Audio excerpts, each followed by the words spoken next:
We're just going to keep marching forward. I want to talk with you guys again today about some of these disciplines, the disciplines of Christianity. Again, we're not talking about the discipline from like the hand of God or an authority in your life or a teacher or a pastor or somebody who might be a figure of authority in your life. We're actually talking about the disciplines that we have to apply to ourselves. Paul said that we should train ourselves to be godly, which is a big deal that he said it that way because I still fit. So, it's a big deal that he said it that way because that means it doesn't come natural, you see. It doesn't come natural for us to live a disciplined way, or what comes natural to us is selfishness and self-centeredness and self-consciousness and all the things of self, like all that stuff. Those are the things that come natural to us. How many of you guys were practicing some disciplines this week? Oh, absolutely. So we had 3 that we talked about last week, right? We had frugality and silence and... Yes, good. Okay, anybody practice that one? Harder than you think. Yeah? So much harder than you think? Harder than you think? Come on, just real quick. Who tried? Wow, very good. Okay, some creative ideas, I bet. Like, how am I going to do this? Maybe some of you chose your drive to work. Maybe that's the time you usually listen to a book or the radio or something. You shut that radio off and we're like, okay, I'm just gonna zero in. Maybe you guys went up to the mountain. Maybe you guys went to the falls. I don't know. I'd love to hear about some of that stuff. I'd love to hear some of the fruit of that stuff. Some of those might manifest by way of a testimony, which would be great to talk to Ashley or Raphael and get them in on it and come on up here and I'll take that action. And talk with us about what God's doing, like how you're applying this stuff. So today, I kind of wanted to bite the bullet, so to speak, and talk about fasting. And I've just been asking the Lord for help all week long because it's just not really it's not easy to get excited about. See? Yeah. That was my point. Like, pastor's going to talk to us about not eating food. The scary one. It's probably like my 3rd least favorite thing on the earth to do is to not eat food, right? Even if you're not nuts about food, we still like to eat it. So I've been asking the Holy Spirit just to move this morning, and I'm going to try to teach you guys the best I can about this discipline, this very, very important discipline in your life. And I remember early on, now I have this giant pulpit. I feel like obligated to carry my Bible. Just leave it right here. I remember I used to teach a fitness class in the mornings at the gym that we went to. And at one point, I had some of my students invariably will come and ask me for other types of advice besides workout advice, like how much sleep is really necessary, and what kind of foods should I avoid, like those kind of some stuff that it seems simple, but it's not always simple because we haven't always been taught. And so I was just talking with them about.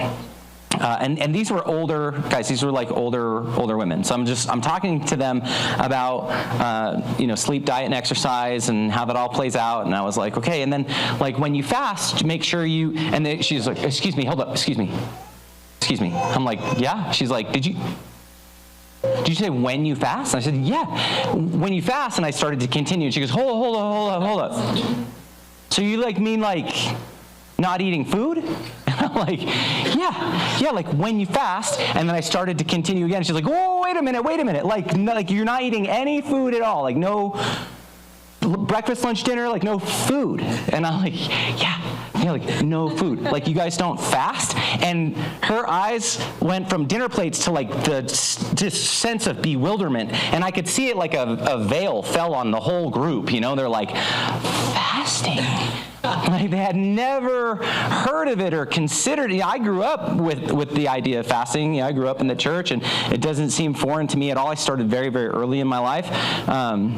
Practicing this art of fasting is a bit of an art, and so you live with something for so long, and you kind of just feel like it's normal, like the normal. And that was before this is a few years before it became like an internet sensation to do intermittent fasting.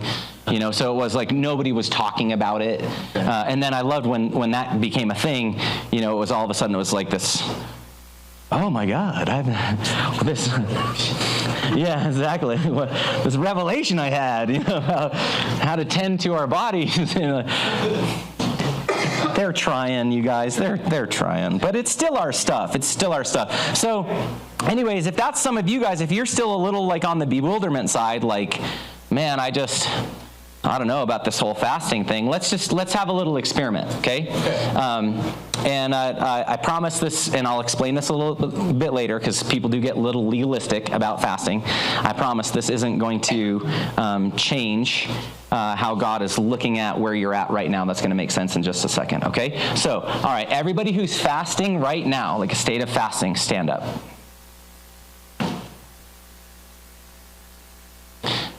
Cool. Everybody who has fasted this week, stand up.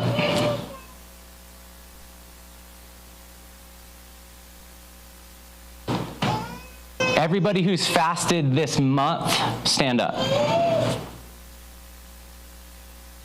Everybody who's fasted this year, stand up. Look at that. Look around. Yeah. All right, sit down, you guys. Guys, fasting, this is normal.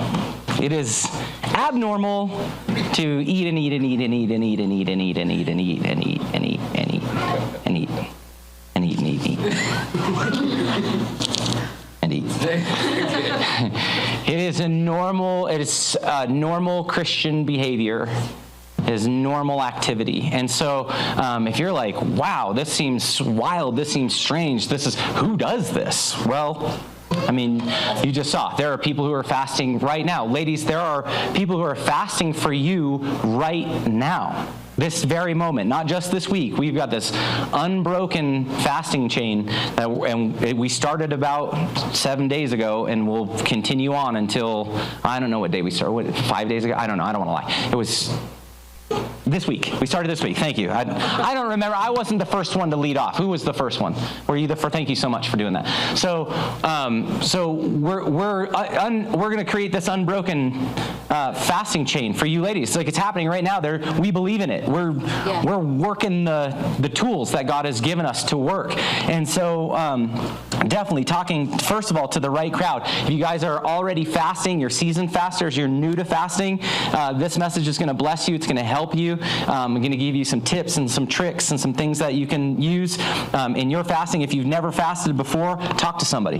Talk to somebody in the room. They can help you out. Or you can just start like I started. I had nobody to teach me. I just knew I was supposed to. I remember the first time I fasted, I was in the 3rd grade, and I knew I was supposed to do it, and I just like, okay, I'm just going to not eat, and I didn't know how long I was going to go or what it was going to feel like or how that was all going to go down, and you can imagine how that went. So yeah, but and I did a little better. But yeah, but still, there are things that you learn along the way. There's first of all, yes, we're supposed to be doing it. It is absolutely a discipline of God. It was modeled by God. We see tons and tons of examples in the Old Testament and the New Testament. We see lots and lots of examples of why and how and different ways for us to fast. And so from that point of view, once you can swallow the pill, no pun intended, that fasting is difficult,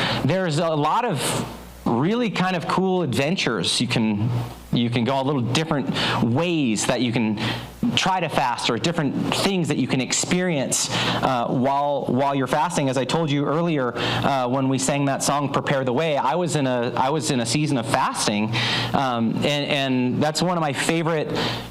I have a love-hate. If you guys are fasting individuals, you know what I'm talking about. I have a love-hate relationship with fasting. I mostly love it, but you are. I love the fact that, like, how sensitive your spirit becomes, like how the clarity. That's what I always refer to. I don't know if that's the right word to say it, but that's what I call it, the clarity that you get. And actually, physiologically, you get clarity. Did you know that? If you, you're going to have to help me out, medical friends. So, like, if you skin your knee, and not like the blood, but there's that clear stuff. Does that have a name? What's that called? Serous Fluid? Yeah, like serous fluid. Serous? Serous. I never knew it was called serous fluid. Seriously. Cool. So I don't know if you're a kid, like if you were like, the boys are going to relate to this. Okay, so if you're a boy and you see your glassy, skinned knee, what's the first thing that you do? I touch it. Yeah, you touch it. You're like, woo! Get your finger all up in the goop, right? And pull your finger out. Yeah. Sorry, ladies, it's what we do. It's what we do. So that clear liquid, sometimes it's like a little sticky, right? And like in your fingers, it's like a little sticky. When you fast, did you know that fluid actually gets more clear? And the impurities get pulled out of that liquid. And that's the same liquid that your brain uses to send electrical impulses to the rest of your body to tell it what to do, like how to do things. So you're literally, like, in your body, you're clearing up those pathways for the electrical signals. So you are, like, there is a clarity that happens, both naturally and spiritually, and pretty awesome. Some of the most amazing things that I've seen have been during periods of fasting, but that's not why I fast, and I really even hesitate to even tell you about that, because that's not why we do it. We don't fast for ourselves. We don't fast to, I want to see a cool thing, or I'm going to strong arm God, right? When we fast for something, let's say you're fasting for a healing, or you're fasting to break an addiction in your life or a sin. Fasting is a great way to break sin in your life. Yeah. Absolutely. Amen. Come on, we get all these words on Sunday morning. Yeah. Are you guys listening? Yeah. We're getting a lot of words about becoming righteous people, holy people, forsaking our sin, walking away from that stuff. I don't think God's kidding. No. There is a pattern. If you guys are reading the Rhema reports, there is a really clear pattern. And matter of fact, what Bob spoke today is almost, it's right in line, but it's word for word something that Heaven has those recorded that I just read from you from a month ago. Like, there is guys, we need to be listening. When God repeats himself, we need to be listening, right? Okay, so man, there is a call to holiness, and fasting is a really great way to break sin. So let me just be really honest with you guys, because it's not like you can just fast and all of a sudden, I don't struggle with the sin anymore. That's not how it works. Or you fast and you're like, oh, that's broken. I used to struggle with this. I never struggle with it anymore. What fasting does, hi, good morning. What fasting does is it gives you the discipline. It buffets your flesh. So the Bible, that's an old word, buffets. I know it sounds like a Christianese type of word, but it disciplines, it punishes, it grinds on your flesh. And you're doing that very much on purpose, right? You're deciding whether you eat or you don't eat. So you're putting this discipline into play. And so your body is learning how to listen to you and also understanding discipline. Now, try to think of it in it's not actually like this, but try to think of it in this way. Like, your body has its own little mind and will and emotions, right? Like Paul talks about, like, I want to do this, but I can't do that, and my spirit agrees that thing is bad, but I do it anyway. So he's talking about that duality between our spirits and our body. So your body has like a desire, like, man, my body wants all the ice cream. All of it. You know what I mean? Like in breakfast, lunch, and dinner. Like, I'm good. That's cool for me. But I can't do that, right? Like that wouldn't be good for me. It wouldn't be healthy for me. So I can't do it. So I have to keep that down a little bit, right? Okay, so fasting will actually help you in a way that your body understands when it's being disciplined. Right, and so you parents understand how this works with your kids, right? So once your kids understand discipline, sometimes you can just give them the old, and all of a sudden they're like, straighten up, act right, quiet, like, okay, like discipline approaching, right? And so your body works the same way as we discipline our body. Every time you behave this way, you go without food for these days, and your body starts to figure out, like, oh, I don't really love being without all this food. Right? But not so perfectly. What it does is it gives you the ability to overrule your flesh. It gives your spirit the power to overrule your flesh. And that's exactly what the Bible talks about us not being fleshly driven, that we want to be spirit driven. We're spirit creatures. And we have this picture that we talk about when you get born again. You have a new person living inside of you, right? Your spirit has become alive, but it's a baby. It's just, you've got however many years of you has been alive when you got born again. Maybe you got born again when you were 20, or you were 30, or you were 40. You've got 20 or 30 or 40 years of sin experience and a little bitty baby spirit living inside of you asking for righteousness. And so whenever the body wants, and the body is a bully, whenever the flesh wants, he's just going to bully over the spirit, be like, well, I'm going to get what I want. And that's exactly what Paul was talking about when he said, man, I'm so miserable. I wanted this, but I do this, and my spirit agrees because I'm grieved in my spirit, but I can't. He's talking about that battle. Right. And your fasting will actually give you that strength. It'll give you that impetus that you need in order to overthrow your flesh when your flesh is throwing a fit. Right. Okay, so it's not that you fast and your sin just disappears. Sometimes that is the case. Okay, I'm not going to put God in a box.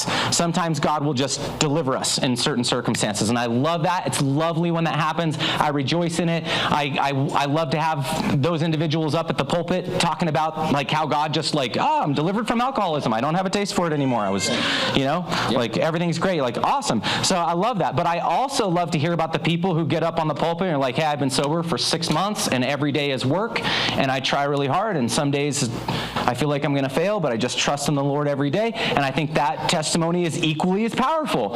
Somebody who's just battling it out every day. And so fasting will give you that edge that you need to overcome that sin that is so powerful and so pervasive and has such a desire for you and such a desire to overwhelm you and have its way in your life. And you get to say, fasting gives you the ability to say, no, my spirit has its way. I'm going to be ruled by the Spirit and not ruled by my flesh. Amen. Okay, so and that takes time and energy and attention. It takes it doesn't just happen overnight. It doesn't happen in I skipped breakfast this morning. It takes a lot of time. Just like in the natural.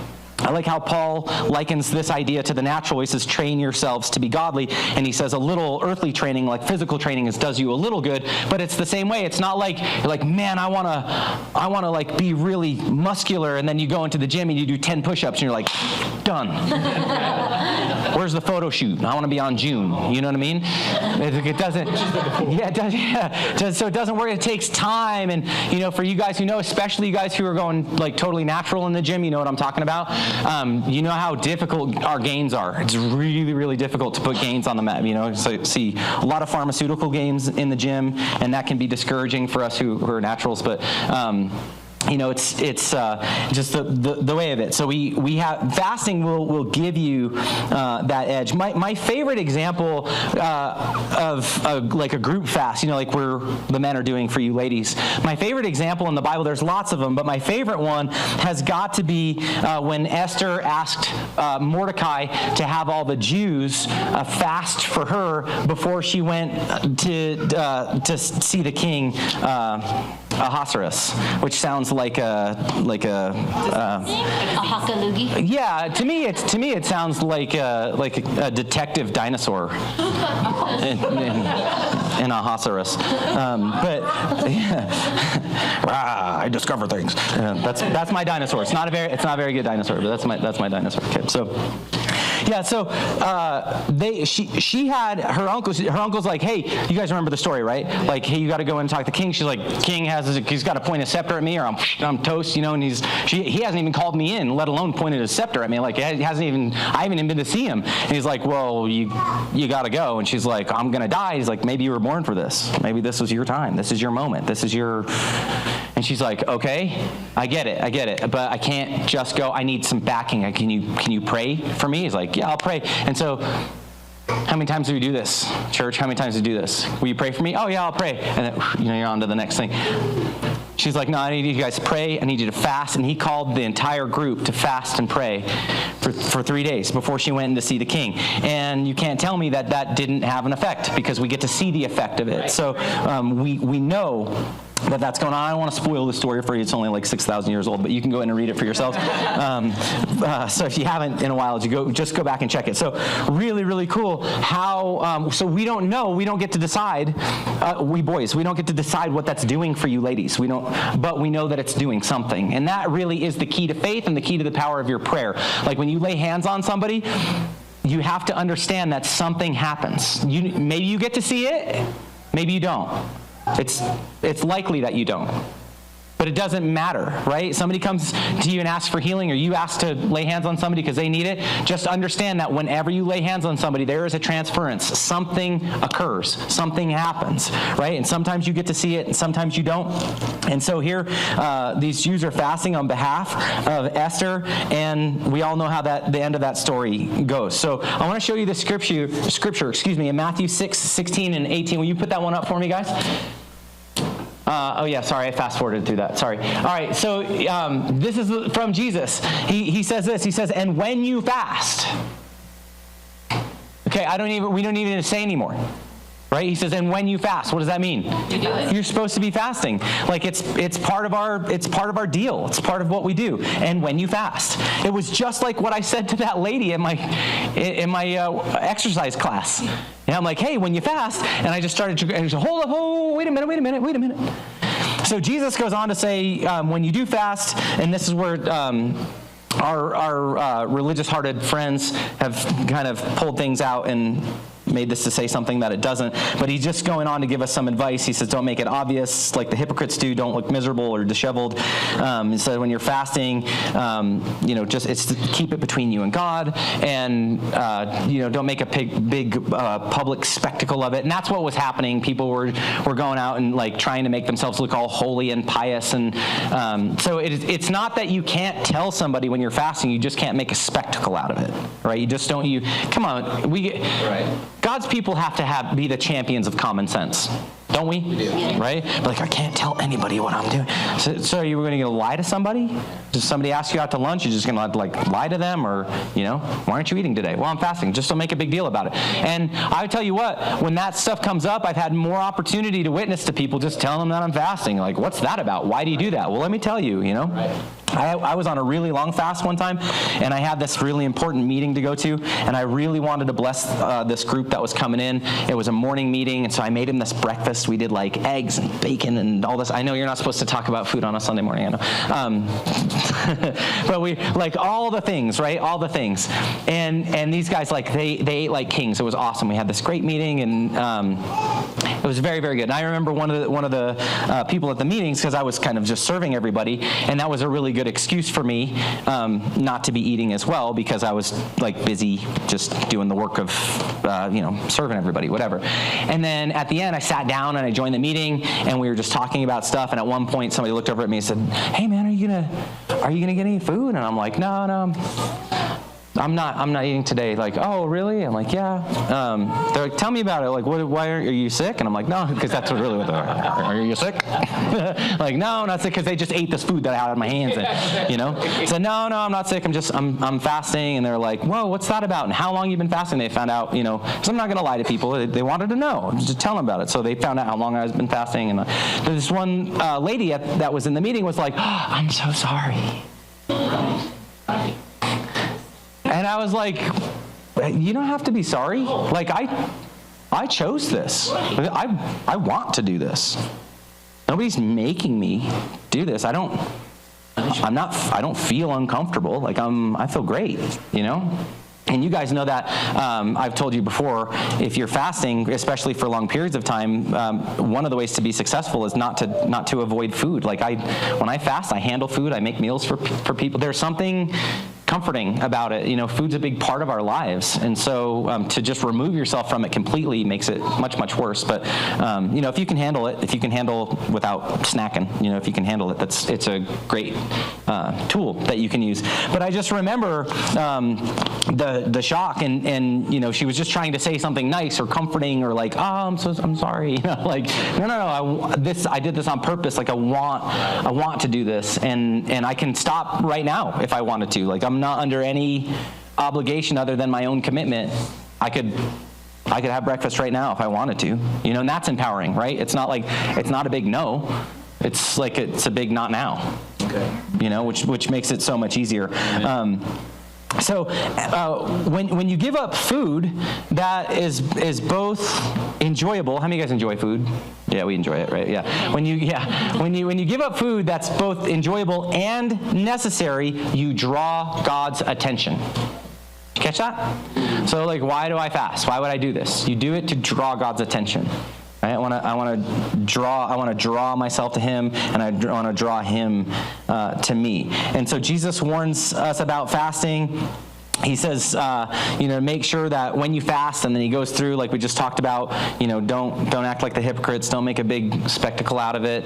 But he also didn't say don't lie about it. We're supposed to provoke one another to acts of loving kindness. And so there are some people in this room who maybe have never fasted before, and just the simple exercise of having everybody who has fasted stand up in the room, hopefully is an inspiration to them, hopefully provoking them to an act of loving kindness or an act of godliness when they're like, hey, what's the deal? How come everybody's fasting? Maybe I should get involved as well. Jump to that next slide for me, please. To fast is to temporarily abstain from a bodily craving, usually food, but not always, for the sake of a spiritual need. Okay, so it's for the sake of a spiritual need. Again, it's really, really easy, and this is going to take some work on your part, because sometimes we go on, our fasting becomes a strike, a hunger strike. And we're like, God, I'm not going to eat until we're trying to strong arm God or tell God what to do. That's not the purpose of the fast. That's not how it works. Okay, so God's not in our pocket in any case. He never owes us anything. So even if you fasted every other day all year long, you can't take that into the courtroom and say, well, God, I have fasted one half of this year because I fast and this is my prayer, and that's not how it works. But it's cool because the art of fasting will actually destroy that in you as well. If you just do it, just kind of buffets it out of you, which is really cool. So it's really simple. Instead of eating, you devote yourself to secret prayer and seeking God. So sometimes when you fast, especially if it's an extended fast, you are going to be busy about life and busy about other things, but it is also important that you don't just not eat for the sake of not eating, that time that you would have spent eating, you don't go, oh, cool, I can work through lunch today because I'm fasting. No, maybe you have to in some cases, but you're missing the sweet stuff. Like, connect that with solitude, right? Connect that with okay, I'm going to go be alone with God right now while I'm in this fasted state. And it normally takes me 15 minutes to have lunch or whatever it is that you do for lunch, So take that 15 minutes. It's already carved out of your day and go spend that time with God, right? Yeah. So seeking God, seeking His intervention in the kingdom.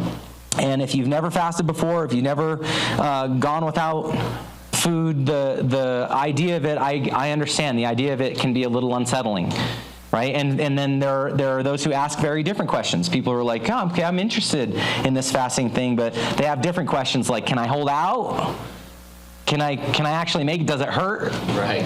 Does it hurt? How will I have the energy that I need to do the things that I do? I promise you, fasted energy is it's the premium fuel. Let me tell you how it works. So your body likes to store things, right? That's why we know, right? We know. We're like, you don't got to tell us. Our body is a little miser, and it wants to store things up, right? Doesn't want to give those things up. But it only stores the best and the purest, like the good stuff, and it never wants to give it up. That's why it's so hard to release stored fat in your body, because your body's like, no, I gotta keep this, right? But when you're in a fasted state, I got to be very careful because I don't want to turn this into you should fast because it's so good for you physically. And it is good for you physically, but it's really good for you spiritually. That's the most important part. But physically, it's not without its cool attributes. It's cool little things. You fast, your body starts to release these stored fats, and it's like the most premium 112 octane fuel. Your body knows exactly what to do with it. You're like, your stomach is still unsettled because your stomach's still empty, but your body's like, yeah, right? But the other thing about it is it doesn't just happen. So it's not going to be like, let's say you fasted Monday, Tuesday, and it's Wednesday, and you're like, you get up and you're feeling sluggish, yes, and you're feeling a little brain foggy, yes, like all that stuff. So your natural brain gets a little foggy, but your spirit gets really clear, and it's a very interesting line to walk. But the body's not a waster. So you're like, man, I got to go to the gym. And you feel like, no, I'm wasted. I feel so tired. I'm super down. I don't feel like going to the gym. I promise, you get to the gym and you start stacking that weight, your body will release the fuel that you need when you make a demand for it, and it will be there for you, right? It's not going to be there for you when you don't need it because the body's holding on to it. It's like, no, I'm not going to release this until he needs it. Does that make sense? And then when it does, you're like, whoa. Yeah, that's my workout. Whoa. So it's pretty cool. So that's a physical. And again, I want to be really, really careful because I don't want to like try to, sell you guys on fasting as if it's like this really physical thing. But remember, we talked about who you are. You are a spirit. You have a soul, and together you live in that body. But you're all mixed together, right? So you can't do one thing in an area that doesn't affect the other two. Right. Does that make sense? So you can do this awesome thing for your spirit, but it's also having these cool effects in the other parts of your body. So soul, it's giving you discipline, and then soul, it's like, it's giving you that mental power, that will power, right? And then the flesh, you get that those energies when you need them, right? And it's just a really talk about the frugality of God. He wrote that into our DNA. Right. He wrote, our bodies work the very same way. Our bodies are a reflection of this like creation miracle that God did for us. Amazing. Yeah, it's pretty awesome. So anyways, listen, I'm not trying to sell you on fasting, but I do want it to be exciting to you. I'm trying, you guys. Like it's not exciting to not eat food, right? Yeah. But it's cool. So like, does it hurt? No, it doesn't hurt. Is it uncomfortable? I mean, it can be at first. Like fasting's not that uncomfortable. Like sometimes I get a little, but man, once you get practiced at it, it's just kind of But most people don't want to start something that they're not confident that they can't finish. So they won't even bother to start. And others are concerned about how their friends are going to perceive them if they fast. I'm going to, oh, you drank the Kool-Aid? Oh, God, Oh, strong tower? Yeah, sorry, guys, this is a fasting church. So, if you just want to have messages where somebody massages your shoulders, I apologize, you're in the wrong place. But I don't really apologize. It's fine. It's who we are. Okay. There's a place for everybody. But we just want to seek God out in all the ways. So we don't fast to impress our friends. In fact, you rarely even tell them. If I'm at a social thing and somebody brings out some food, I just say something like, "I'm going to eat later." Is that true? Yes. Did I have to go into the whole thing about what I'm doing? No, I'm going to eat later. I'm good, man. I'm good. I'm going to eat later, right?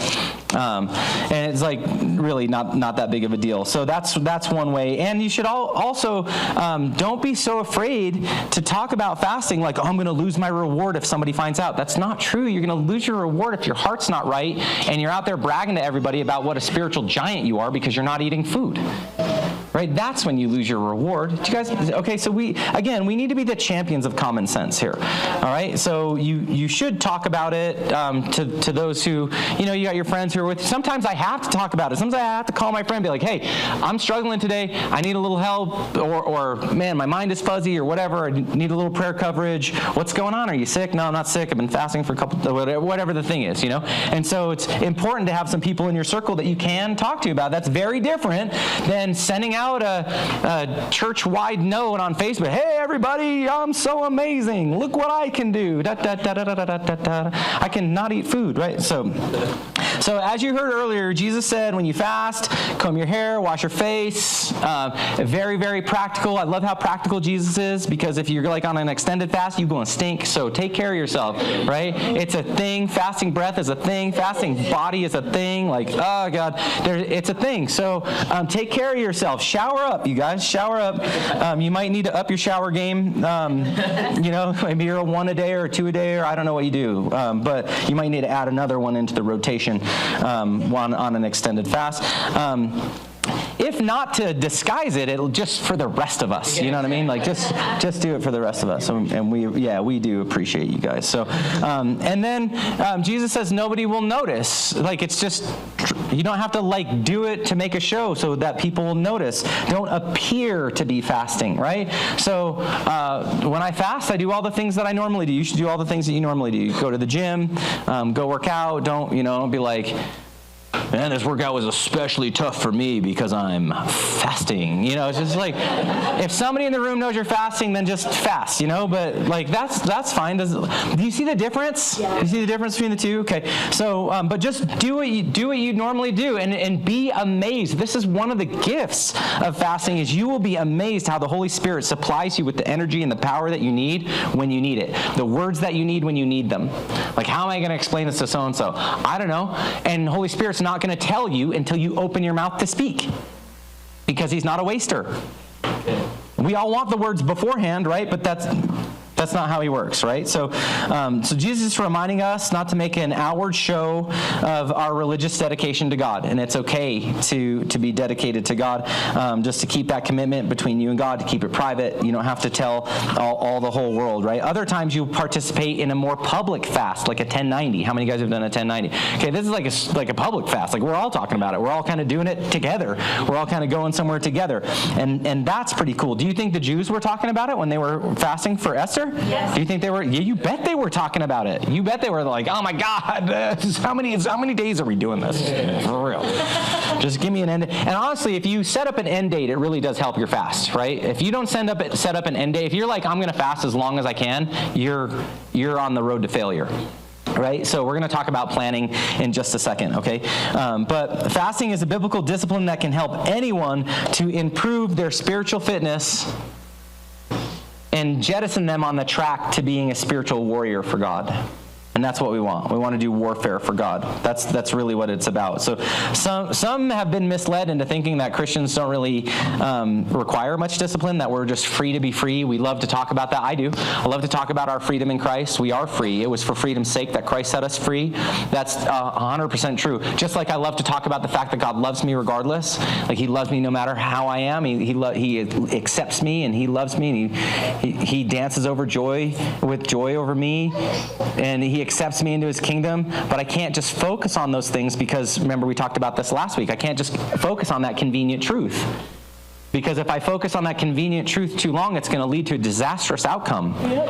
It's going to be like, well, there's no need for me to change. There's no need for me to work. There's no need for me to put in the effort. There's no need for me to be disciplined. Why? Because God just loves and accepts me as I am. And like, that's true that God does love and accept you as you are, but I can't just live 100% from that perspective unless I'm mature enough to understand that that also means that I need these disciplines in my life. It also means that although I'll never become perfect on this earth, I want to press onward toward perfection. I'll do my best every single day. And some days are better than others. Some day I get further than other days. Some days I have major setbacks. But every day I'm pressing forward. Every day I'm trying to do a little bit better and understand a little bit more and get a little bit closer and experience the kingdom just a little bit more than I had the day before. And we actually build our strength, Christians. We build our strength through spiritual disciplines and spiritual exercises, and this is so important for you, especially for those of us in this room who think we're being fast-forwarded into the end times. It is more important for you, so put your money where your mouth is. It's more important for you than ever to be as disciplined as you've ever been, because it will prepare you for the spiritual battles to come. And that's true in either case. But, I see a lot of people who are like, oh, the end, and this is a sign, and you see this government, and then this money, and then this president, and then this, and then that. And they're living this, like, wild, undisciplined Christian life. I'm like, man, if you really believe that, it hasn't changed I hear a lot of fear talk, but it hasn't really changed how you're actually living, right? So, I don't know, just too real? Good information. Okay, let's keep going. Life change. All right, so fasting will help you as a spiritual discipline, and fasting will keep you strong as a believer. And there's this example where the disciples couldn't get the demon out of this kid, and they brought him to Jesus, and the guy's like, hey, this do you guys remember the story? It's like, this demon's like messing with my child, and I had your disciples pray, and they couldn't cast him out, and Jesus cast him out, and it happened, and the disciples were like, what's up? We said you gave us the authority, the thing, and Jesus said this kind comes out by how? Fasting and prayer. Prayer and fasting, right? So, but it wasn't like Jesus, it wasn't like when they brought the child to Jesus, he was like, cool, let me fast and pray. He didn't have the time to fast and pray right then, right? He just delivered the child. And he said, this child, it comes out by prayer and fasting. So what does that mean? It means that he must have been praying and fasting before. He was ready. He was ready. He was doing his spiritual exercise. He was doing his spiritual discipline, right? And then he was ready when the challenge came. He was ready. Okay, is this making sense? Yeah. Man. All right, great. So it's not going to take us much longer, I promise. So you need to remember that we should always live with eternity in mind. We want to live eternally minded. Not just about this life. Yes, this life is important.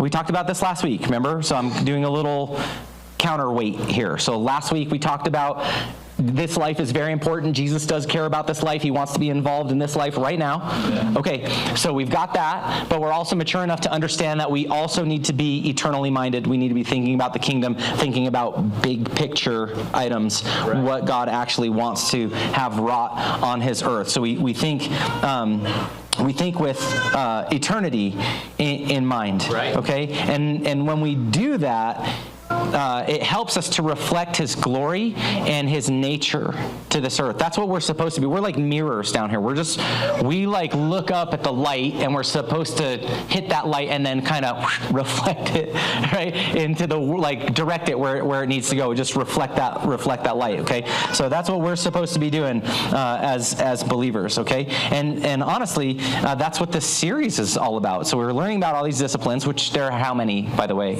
16. Very good. They don't divide up evenly, sorry for that. But they go into two camps, right? There's the two camps of discipline. One is what?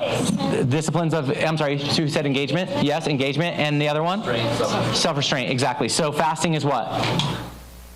So yes, exactly. Very good. Okay, so it's something we do. So is it going to be difficult? Maybe.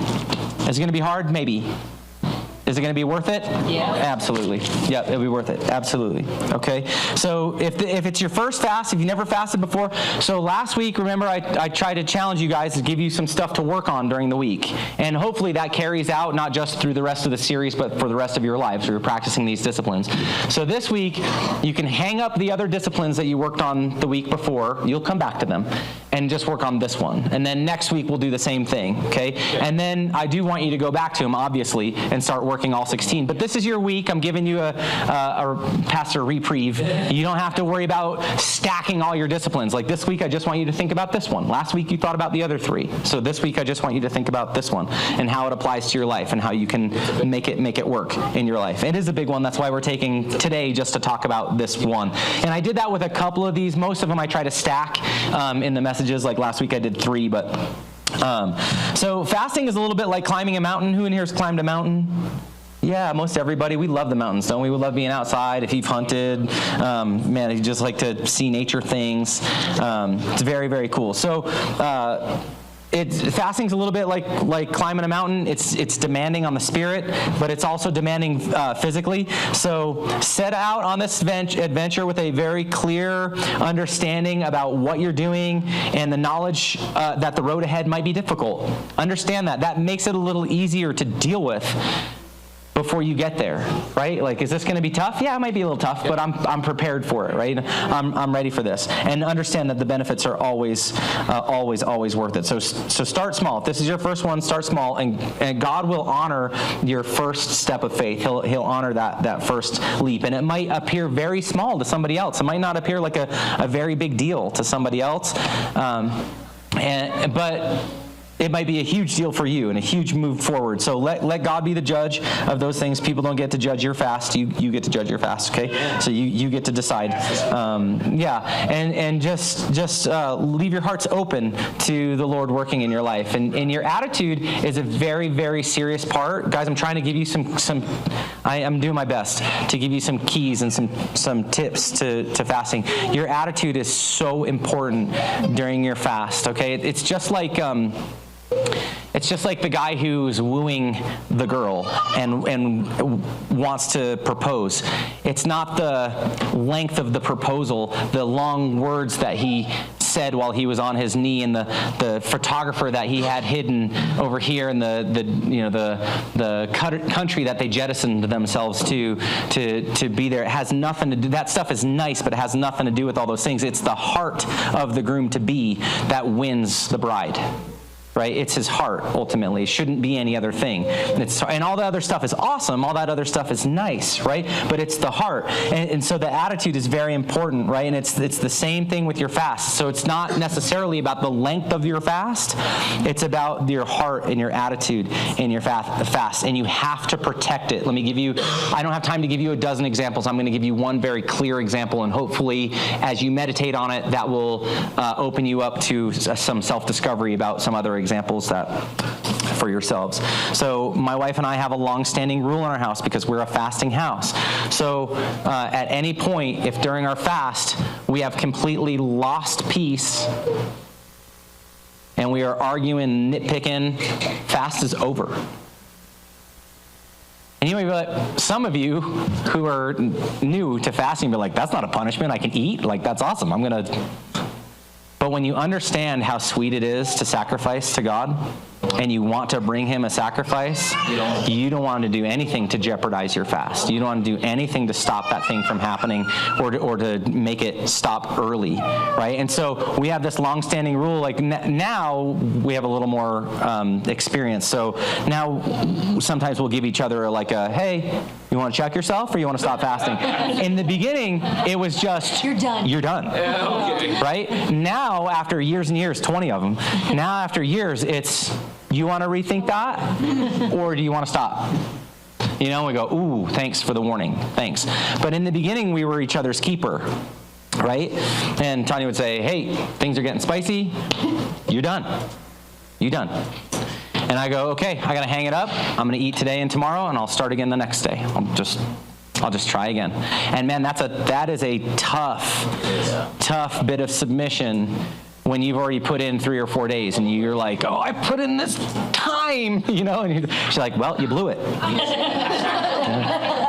Next time you get to day 4, you ought to think about this. Okay? If you're planning on making it, Try again. Yeah, exactly. Eat a sandwich, try again. Yeah, sorry for what I said when I was hangry. But here's my point, you guys. Your attitude is so important, and you can blow it. You can blow the whole fast. You start to get religious about it. You start to get legalistic about it. You start to get your heart attitude in any other way, but where it's supposed to be postured, that's good discipline. Come on, that's good discipline, right? So it's not this religious exercise. It's not just this like, I'm going to see how long I can hold out just to see if I can hold out. It's not that. It's not that. It's about this heart, this longing. Like I want to break this alabaster jar and get this oil onto my king's feet, And it does. It takes practice, and you're going to fail sometimes. You're going to fail. And you'll have great successes, and you'll have some failures, but you just got to keep going, keep trying, God is concerned about your heart's response, and your attitude is very, very important, okay? So that's one very simple and clear example, but there's a bunch like that, so I'm hoping you guys can draw that. So just apply it in every other direction, right? It applies to your workplace, You guys follow me? Yep. Okay, so I'm gonna leave that one where it's at. All right, so when you start fasting, don't worry about how long you should fast. You should definitely have something in mind. right? Like if it's 1 hour or 5 hours or 10 hours or whatever, you should have something in mind, but try not to spend a whole lot of time worrying about what's a good fast, right? Like, is 10 hours acceptable? I don't know. Is 10 hours a challenge for you?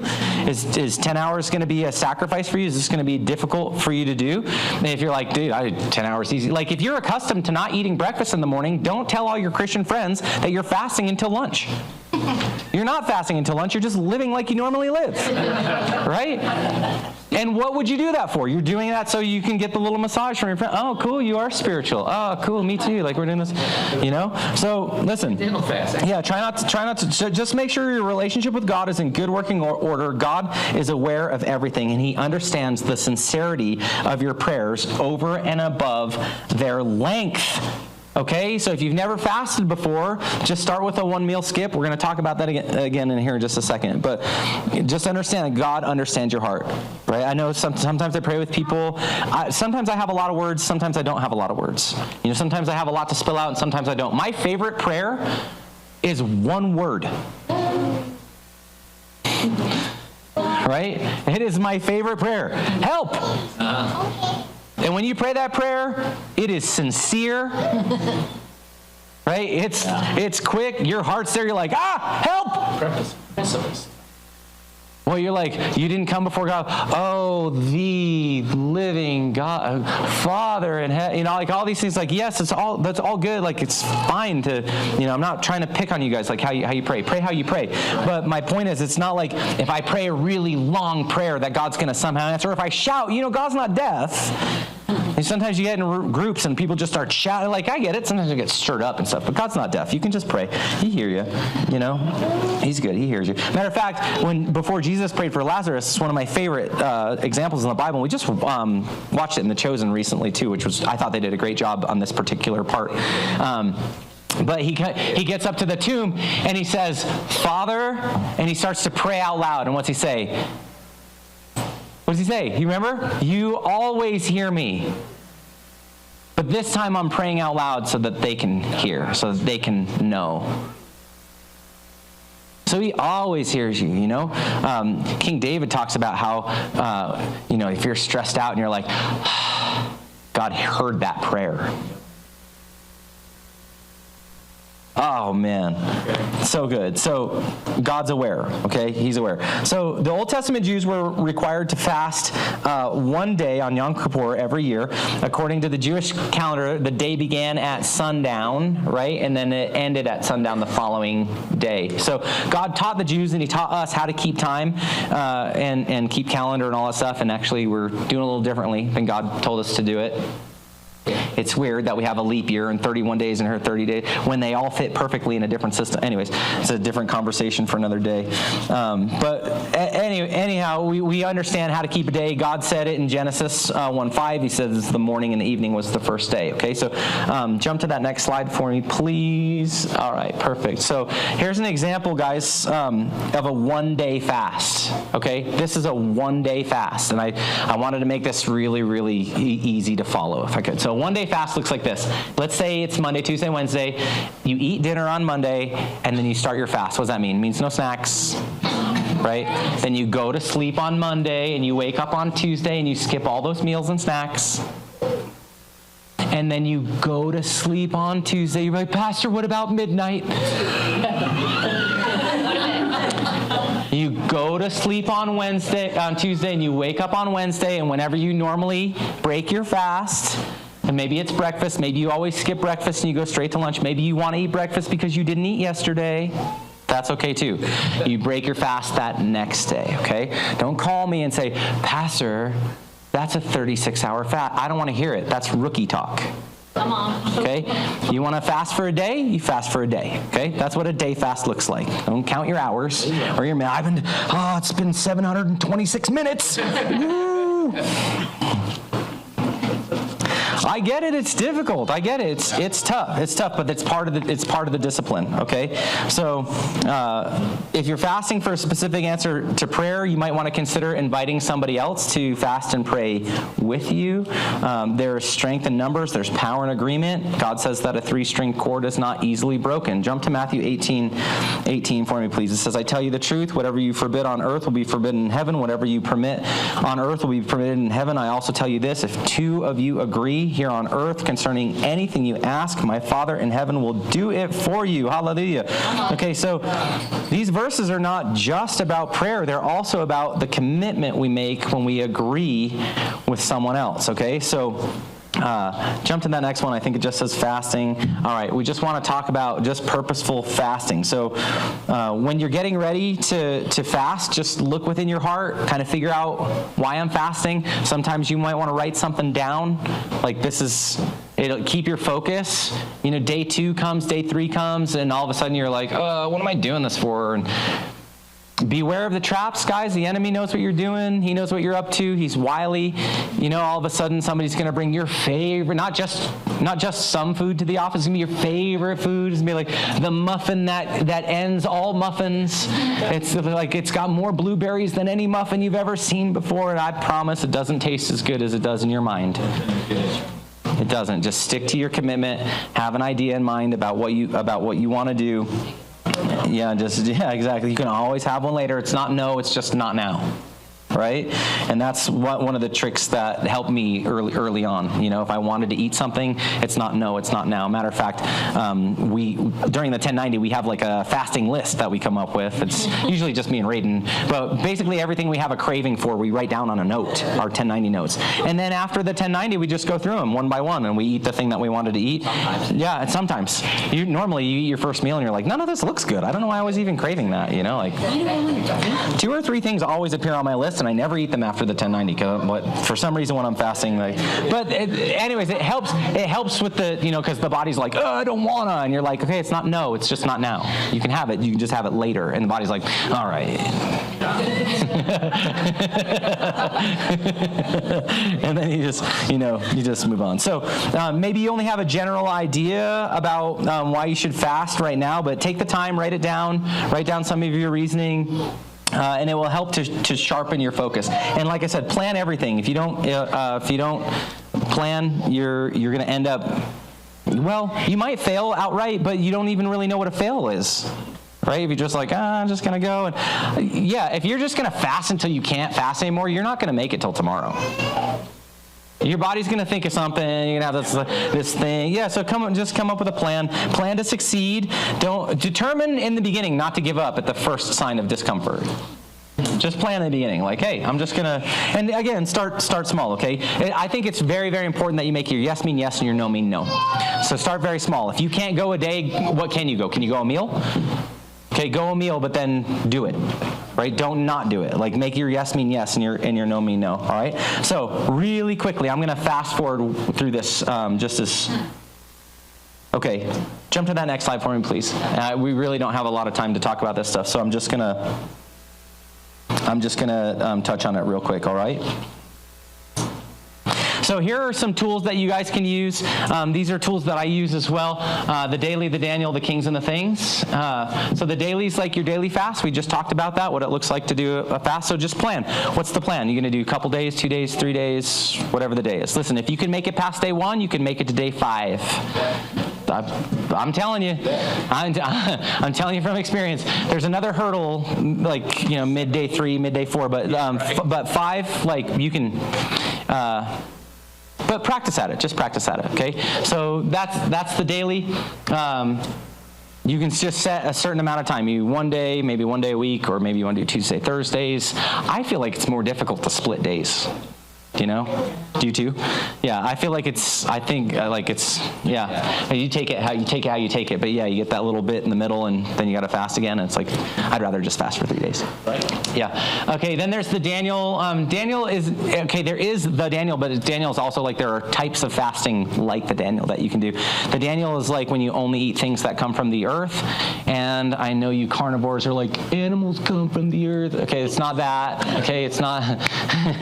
Animals are natural. The Daniel's fast when you eat like fruits, vegetables, legumes, which are like beans, roots. Yeah, root vegetables, natural things. Nothing that comes in a box or a bag. Okay, like, that makes it a little easier. Anything that comes in a box or a bag is probably not natural. So you don't eat those things. And just water to drink, right? So the Daniel's fast is one of those like sneaky things. So there's so many Daniel's options today. When we started Daniel's fasting, there was nothing. Like carrot and water. Yeah, it's like you're like, I'm just gonna chew on this twig for an hour. And now there's like all kinds of those like fake chicken nuggets, and you're like, what? This is even hard. So that one's kind of a slow burn. It'll take you like 5 or 6 or 10 days before you're like, oh man, I'd really like a cheeseburger. Yeah, cheeseburger. So yeah, something not natural. Something other than normal. So the Daniel's fast is always a really nice option. The King's fast is found in Daniel 6. It's kind of a joke, but not really. So when they threw Daniel into the, let's see if Raiden gets it. So they threw Daniel into the lion's den. The king was really concerned. Like, he was upset. Beside him, they were friends. He's beside himself. And the Bible says he fasted all night. Well, what are you doing at night? Well, you should probably sleeping most of the so he's like, so that doesn't mean that every night that you go to sleep count like the. Anyways, we call it the King's fast, and it's basically like when you have an eating window. So let's say you only eat from 9 in the morning till 9 at night. Right? And then after 9 at night, you don't eat again until 9 o'clock the next morning. And then as you get better at that, you should decrease that window. Right? So you should go from a 12-hour window to a 6-hour window to a 5-hour window to a 1-hour window, right? And then keep that up for, however long it is you commit to. And then there's the things. Things is not like, doesn't have the same kind of bite to it that a fast does, but it's very, very good exercise for you to pursue Jesus with your whole heart and to purposefully avoid things. Look at this, and to purposefully avoid things. I was this child when I was in church. Yeah, it's getting in there. It's getting in there. So the things, when you fast from things, it will help you to become more godly. It helps you to understand what it is to live sacrificially and how to sanctify your life, how to separate yourself from God. So what kind of things? I don't know. You pick one of the, maybe secular music, maybe, or rock and roll, or whatever. I don't know what the thing is. Yeah, movies, social media. It could be anything. Newspapers, things that make you more like the world and less like God. You can fast through those things. So these are just some tools, you guys. This isn't like the list, and it's not the end-all, be-all. They're just some tools for you guys to experiment with this week, to try probably more than a week's worth of stuff here. So then there's one other fast that I want to talk to you guys about real quick before we stop. I'm trying so hard. And that's an absolute fast. So an absolute fast is when you fast all food and all water. We see this an example with Paul after he was stricken blind on the road to Damascus. You guys remember this story? And he went into a home and he didn't eat or drink for 3 days. And this is one, if this is your first fast, I do not recommend the absolute fast. It's tough. You get real thirsty real fast. I have done this fast before. And beyond day 3, you're on God time, because you can't live without water, So if the Lord's really pressing you to go beyond day 3, I know some people who have, you have got to know that you heard from the Lord, and it's exactly what you're supposed to be doing. And just trust the Holy Spirit to move and speak to you, okay? So anyways, if this is your first one, I don't necessarily suggest that you do that one. So fasting is a bit of an art. It's harder than you might think. It's easier than you might think. It takes a little more practice than you might think, but it is always, always worth it. Thank you so much for your time and attention today, and I hope that you guys really enjoy the experience. Love you so much. God bless you.